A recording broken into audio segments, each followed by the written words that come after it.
Good morning students. आज की class में हम बात करेंगे फ्यूचर टेंस की। जैसा कि पास्ट तक हमारा कंप्लीट हो गया और प्रेजेंट और पास्ट दोनों टेंस कंप्लीट हो चुके हैं। लास्ट अपना जो टॉपिक बच रहा है वो फ्यूचर का बच रहा है। थोड़ा सा समझिएगा फ्यूचर के बारे में। कुछ नई चीज़ें हैं, कुछ कॉन्सेप्ट हैं, उनको समझने का प्रयास करेंगे। चलिए तो मैं आपको एक कॉन्सेप्ट की ओर लेके चलता हूँ। फ्यूचर के बारे में जैसा कि हमने पढ़ा था, हम ये पढ़ते हैं कि टेंस 3 प्रकार के होते हैं, प्रेजेंट, पास्ट, फ्यूचर। लेकिन मैंने आपको बताया कि टेंस के केवल 2 ही प्रकार होते हैं, फ्यूचर कोई टेंस नहीं होता है। बात करें तो हम फ्यूचर टेंस क्यों नहीं होता है, इस फ्यूचर को हम टेंसों की गिनती में क्यों नहीं लेते हैं, तो देखिए फ्यूचर एक टेंस नहीं माना जाता है। उसके पीछे रीजन क्या होता है कि फ्यूचर जो होगा वो फ्यूचर टेंस का मतलब होता है किसी एक्शन से। अब फ्यूचर जो होता है ये एक पॉसिबिलिटी को एक्सप्रेस करेगा, यानी कोई काम भविष्य में होगा। अब वहां पर किसी कार्य के होने की एक संभावना होती है, कार्य होगा नहीं होगा कोई निश्चितता नहीं होती है। अब यदि हम प्रेजेंट की बात करें तो what is happening before us, जो कुछ हमारे सामने है दैट इज प्रेजेंट, और व्हाट हैज हैपन्ड, जो हो गया है वो पास्ट है। लेकिन जब मैं फ्यूचर की बात करता हूं तो फ्यूचर तो वो टेंस वो एक्शन है जो भविष्य में होगा। अब होगा नहीं होगा उसके बारे में कोई नहीं कहा जा सकता। तो फ्यूचर मीन में तो कह सकता हूं कि इट इज ए पॉसिबिलिटी, एक संभावना होती है। दूसरी, अब इसको ग्रामेटिकल रूप में आप ऐसे समझिएगा कि इसके अंदर फ्यूचर के अंदर हम शैल और बिल का प्रयोग करते हैं। शैल आता है और बिल आता है, ठीक है। अब शैल बिल जब आएगा तो शैल बिल एक मॉडल है, और मॉडल के बाद जो भी वर्ब आएगी वो नॉन फाइनाइट वर्ब आएगी, जैसा कि आप वर्ब के टॉपिक में पढ़ चुके हैं। अब ये मॉडल हो गया तो अपना एक नियम होता है कि जहां मॉडल होगा तो मॉडल के बाद आने वाली क्रिया जो होगी वो बेयर इन्फिनेटिव की, यानी मैं ये कह दूं कि वो नॉन फाइनाइट की होगी। अब इस कॉन्सेप्ट को समझना। मॉडल के बाद जो भी वर्ब आएगी वो नॉन फाइनाइट की आएगी। तो बताइए कि ये शैल और मॉडल है, तो इसके बाद ये वर्ब आएगी यहाँ पर, तो ये वर्ब होगी वो कैसी होगी, वो नॉन फाइनाइट की होगी। और नॉन फाइनाइट का मतलब है ऐसी क्रिया जिसका किसी टेंस से कोई संबंध नहीं होता है। तो शैल बिल के बाद जो भी वर्ब आएगी उसका किसी टेंस के साथ संबंध नहीं होता है, इसलिए फ्यूचर को हम एक टेंस नहीं मानते हैं। टेंसों की संख्या केवल 2 होती है। दोनों पढ़ चुके हैं। अब हम कुछ फ्यूचर के जो इम्पोर्टेंट प्रयोग हैं, कहाँ कहाँ इसका प्रयोग होगा, हालांकि अब इसके ज़्यादातर प्रयोग आप पढ़ चुके हैं, क्योंकि प्रेजेंट और पास्ट के साथ में लगभग आप जिन जिन टेंसों का प्रयोग हुआ है वो सारे टेंस आ चुके हैं। लेकिन फिर भी एक रिवाइज के रूप में हम देखते हैं। तो चलिए बात करते हैं फ्यूचर की। और फ्यूचर में हमारा सबसे पहले एक टेंस की बात पर करूंगा मैं, फ्यूचर इंडेफिनिट।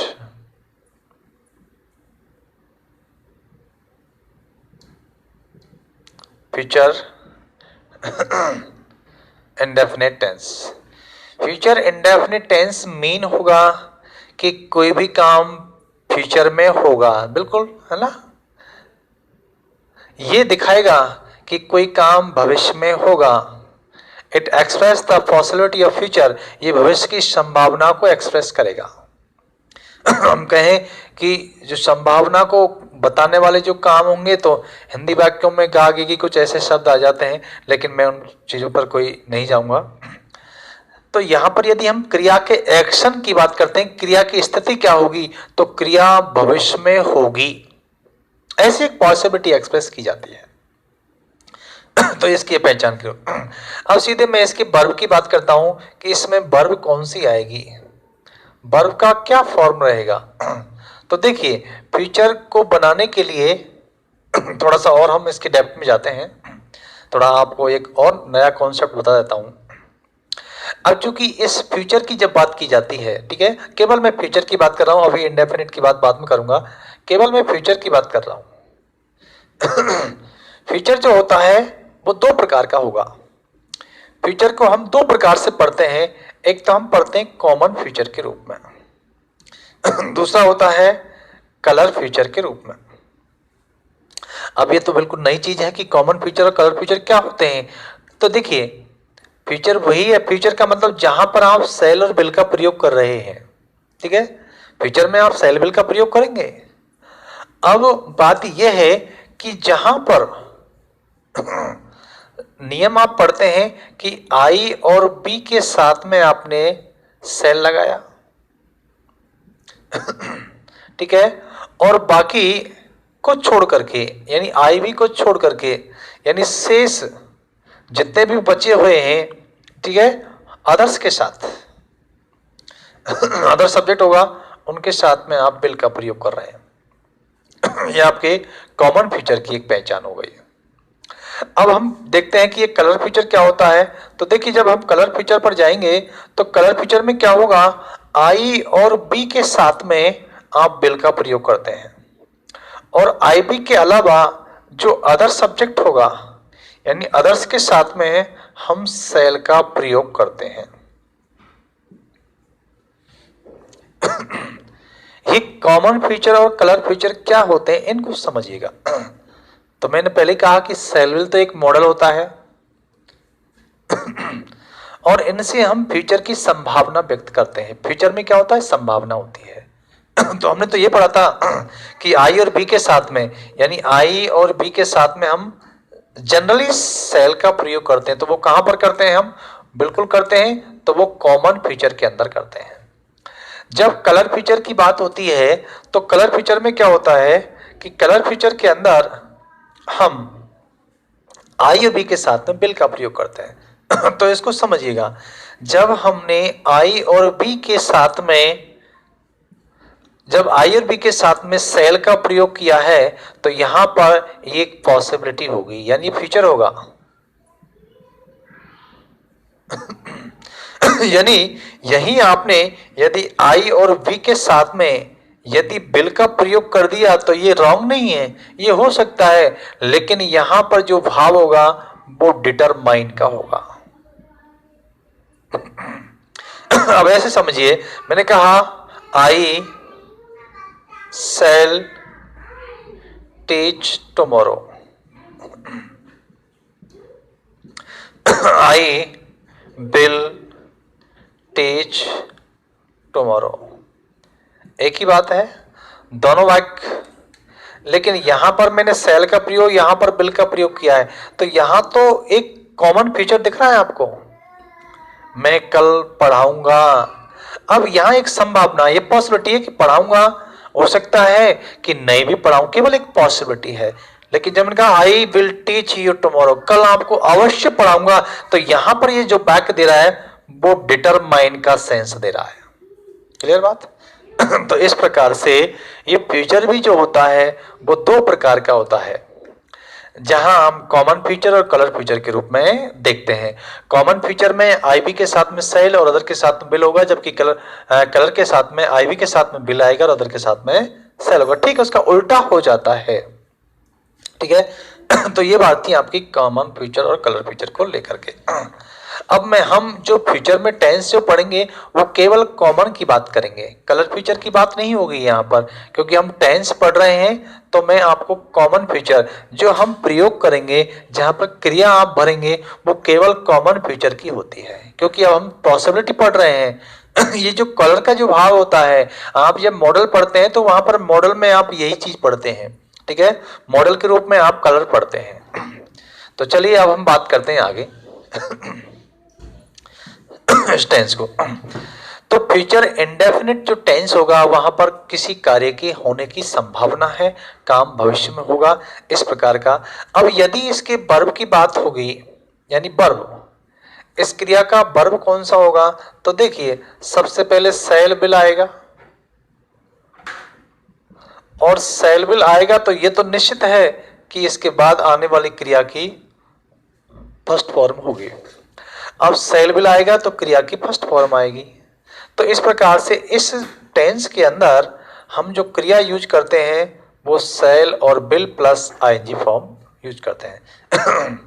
अब बात ये उठती है कि सेल कहाँ आता है और विल कहाँ आता है। तो बिल्कुल सिंपल सी बात है, जैसा मैंने अभी बताया था कॉमन फीचर, चूंकि हम बात कर रहे हैं कॉमन फीचर की, तो कॉमन फीचर के अंदर हम क्या पढ़ते हैं, हमने पढ़ा कि कॉमन फीचर में आई और बी के साथ में तो सेल यूज होगा, और आई बी को छोड़ करके इसके अलावा जो अदर सब्जेक्ट होंगे, ठीक है, अदर सब्जेक्ट के साथ में विल का प्रयोग किया जाता है।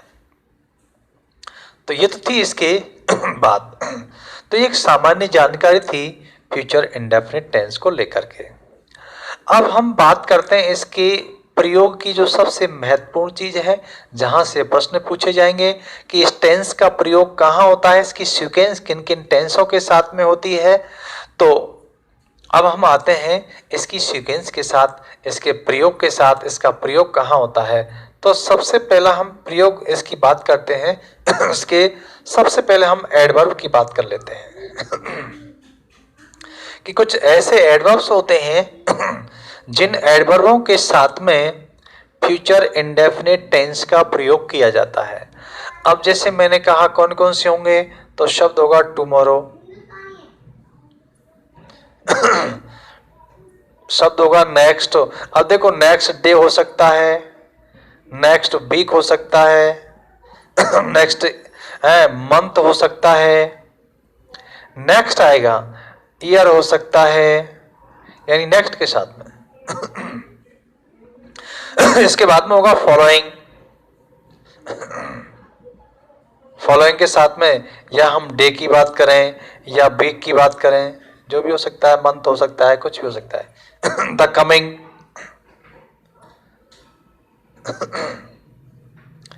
The coming. तो ये कुछ शब्द होंगे, ये कुछ एडवर्ब हैं, यानी हम कहें the coming day, coming week, coming month, कुछ भी हो सकता है। तो इन आदि एडवर्ब के साथ में फ्यूचर इंडेफिनिट टेंस का प्रयोग किया जाता है। अब देखिए कुछ एग्जाम्पल देखिए। मैंने कहा आई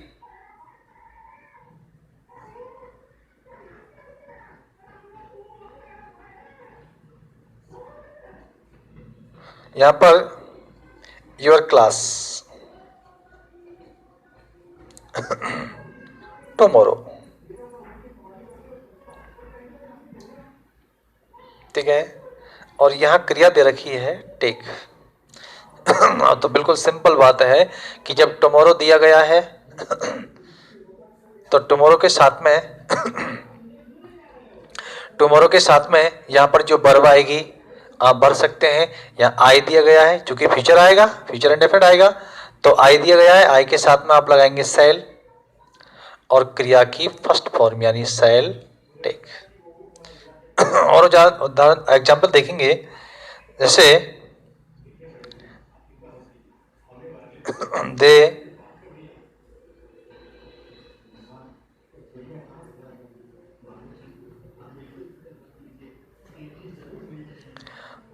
our school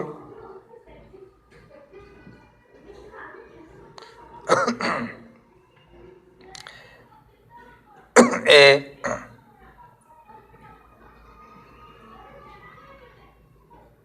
blood donation camp next month।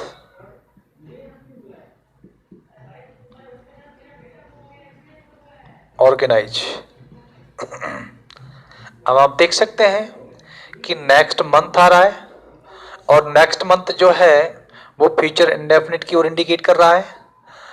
तो फ्यूचर इंडेफिनिट में जो वर्ब आएगी वो shall will plus first form आएगा, और यहां पर कर्ता आपका और स्कूल है, तो यहां पर जो वर्ब आएगी विल ऑर्गेनाइज, क्रिया की फर्स्ट फॉर्म आएगी। तो इस प्रकार से एडवर्ब्स के साथ में हम फ्यूचर इंडेफिनिट का प्रयोग करते हैं। तो ये थी आपकी एडवर्ब की बात। अब हम एक दूसरे कॉन्सेप्ट की ओर आगे बढ़ते हैं, तो मैं यहाँ से इसको हटा देता हूँ।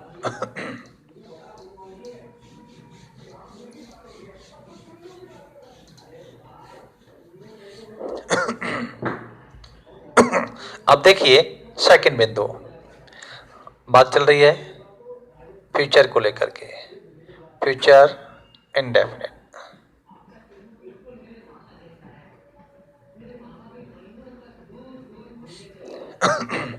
सेकंड पॉइंट देखिए,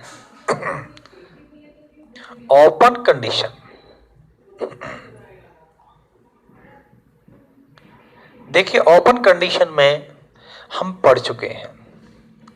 ओपन कंडीशन में हमने पढ़ा था कि जब इफ कंडीशन में क्रिया की फर्स्ट फॉर्म एस या ईएस फॉर्म होगी तो उसकी जो दूसरी क्लोज आएगी वो सेल प्लस फर्स्ट फॉर्म में होगी।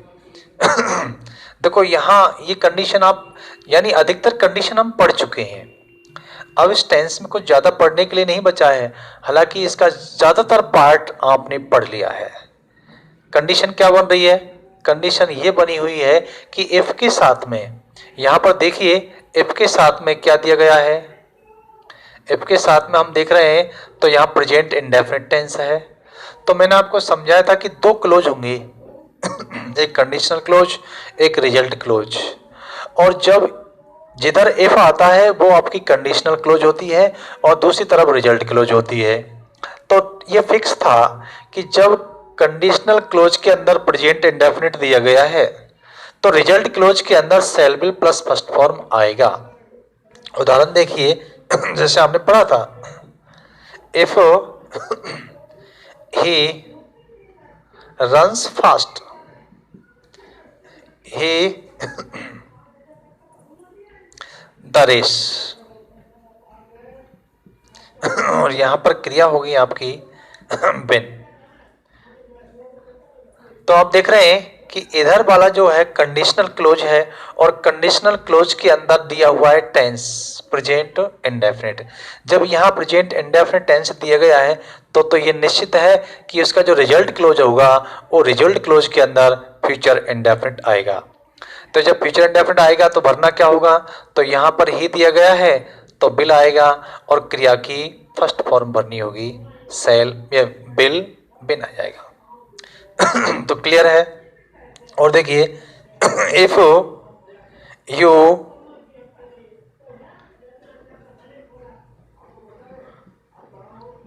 कम टू मी यू, और यहां पर क्रिया दी गई है हेल्प, तो भरिएगा। तो देखिए ये कौन सी क्लोज आ गई आपकी, यहाँ पर एक कंडीशनल क्लोज है और कंडीशनल क्लोज में आप देख रहे हैं कि क्रिया की फर्स्ट फॉर्म दी गई है। First form mean present indefinite दिया गया है, तो उसका जो रिजल्ट क्लोज आएगा उसमें फ्यूचर इंडेफिनिट भरेंगे। तो यहाँ पर हम भरेंगे सेल हेल्प। क्लियर हो गई बात। और देखिए, ही the train, if he makes हरी, और क्रिया है यहाँ पर कैच। तो बेटा देखिए अब बैक थोड़ा उल्टा कर दिया गया है। बैक हम देख रहे हैं तो इधर वाला जो बैक है इसमें इफ दिया गया है, तो ये आपका कंडीशनल क्लोज है। ये जो क्लोज है आपकी, ये आपकी रिजल्ट क्लोज, या मैंने दूसरा नाम दिया था इसका मेन क्लोज। तो रिजल्ट क्लोज में आप, मैं कंडीशनल क्लोज में हम देख रहे हैं कि टेंस कौन सा दिया है, मेक्स, मतलब प्रेजेंट इंडेफिनिट दिया गया है। जब इधर प्रेजेंट इंडेफिनिट आ गया है तो प्रेजेंट इंडेफिनिट के साथ में दूसरा जो क्लोज आएगा वो फ्यूचर इंडेफिनिट में आएगा। तो यहाँ जो हमको भरना होगा वो फ्यूचर इंडेफिनिट भरना होगा।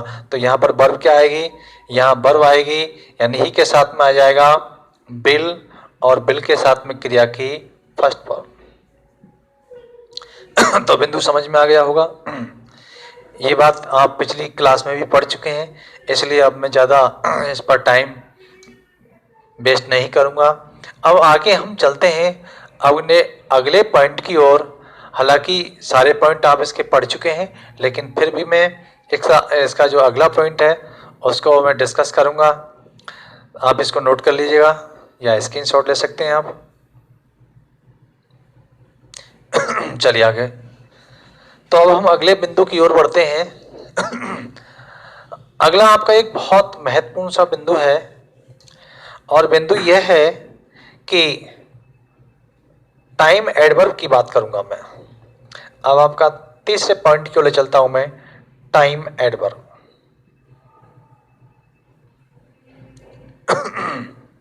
देखिए, यानी फ्यूचर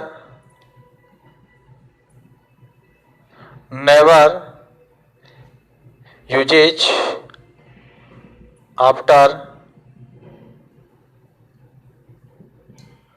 टाइम एडवर्ब। यानी टाइम एडवर्ब के बाद कभी भी फ्यूचर नहीं आता है। यानी हालांकि कोई दो कार्य हैं और दोनों ही काम फ्यूचर के हैं। अब मैं जैसे कह रहा हूं कि यहां पर स्ट्रक्चर हमारा इस प्रकार से है, ठीक है। एक क्लोज आपकी ये होगी व्हेन के बाद में, और इसके बाद में एक क्लोज ये होगी।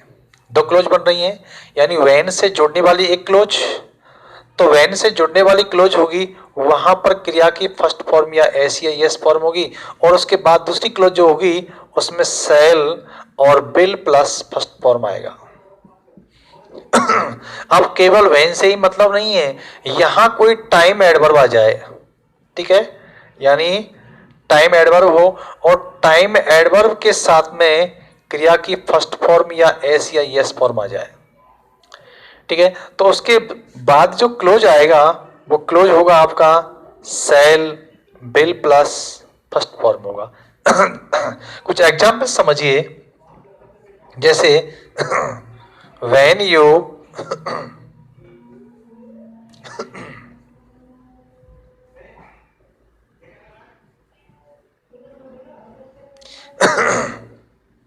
व्हेन यू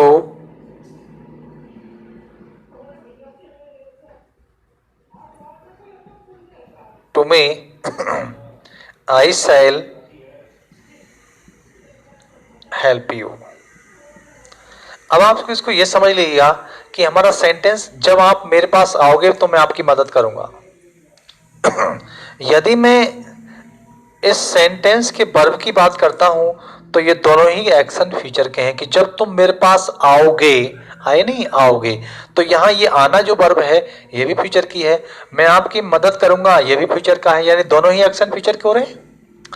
लेकिन मैंने जो अभी कहा था ये आपका व्हेन क्या है, टाइम एडवर्ब है, और टाइम एडवर्ब के बाद कभी भी फ्यूचर नहीं आता है, मतलब यहां पर फ्यूचर का आना तो संभव ही नहीं है।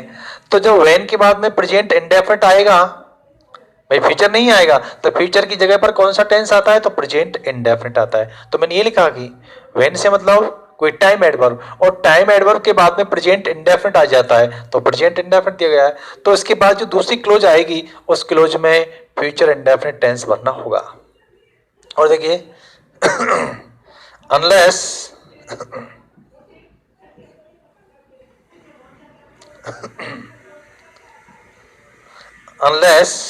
he works hard, he not exam, और क्रिया यहां पर पास। अब देखिए, अनलेस है, यह एक टाइम एडवर्ब है, और टाइम एडवर्ब के बाद में टेंस कौन सा आ रहा है, प्रेजेंट इंडेफिनिट आ रहा है। देखिए, टाइम एडवर्ब और टाइम एडवर्ब के बाद में प्रेजेंट इंडेफिनिट आ रहा है, तो मैंने कहा कि उसके बाद जो क्लोज आएगा उस क्लोज के अंदर फ्यूचर इंडेफिनिट टेंस होगा। तो यहां पर कौन सा टेंस भरना होगा, तो आप भर सकते हैं, बहुत आराम से भर सकते हैं। यहां पर आएगा बिल पास। तो I expect you have got the point. आशा है आपको ये सारे बिंदु समझ में आ ही गए होंगे।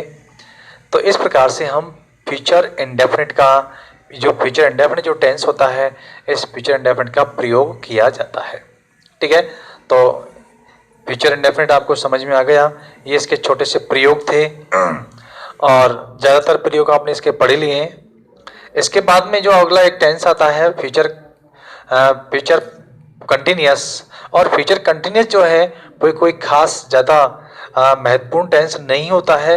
अब महत्वपूर्ण टेंस में ये तो नहीं कह सकता कि महत्वपूर्ण नहीं होता है, टेंस तो सभी महत्वपूर्ण होते हैं, लेकिन प्रयोग की जब बात करते हैं उसके ज़्यादा कहीं प्रयोग नहीं होते हैं। केवल एक ही कंडीशन होती है, कुछ एडवर्ब्स होते हैं, उनके साथ में ही फ्यूचर कंटिन्यूअस का प्रयोग होता है, बाकी उसका और कहीं प्रयोग नहीं होगा।